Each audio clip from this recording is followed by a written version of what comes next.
सोलापूर शहरातील 70 फूट रोडवरील अनधिकृत भाजीपाला व फळ विक्रेत्यांचे अतिक्रमण हटवण्याचे काम महापालिकेचा अतिक्रमण विभाग सातत्याने करत आहे।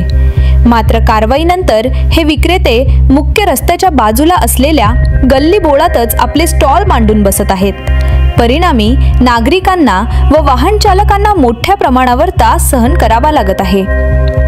या पार्श्वभूमीवर महापालिका आयुक्तांकडे विनंती करण्यात येत आहे की अतिक्रमण हटवण्याची कारवाई केवळ 70 फूट रोडपुरती मर्यादित न ठेवता त्याच्या शेजारील गल्ली बोळांतही तीव्र स्वरूपात राबवावी, अन्यथा ही अतिक्रमणे हटवण्याचे उद्दिष्ट सफल होणार नाही।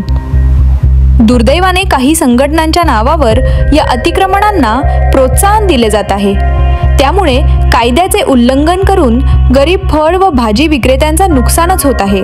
त्यामुळे अतिक्रमण हटवताना केवळ कारवाई न करता नियोजनबद्ध आणि सर्वसमावेशक दृष्टिकोन आवश्यक आहे। 70 फूट रोडसह आजूबाजूच्या परिसरातील अतिक्रमण हटवण्यासाठी महापालिकेने विशेष मोहीम राबवावी, अशी नागरिकांची ठाम अपेक्षा आहे।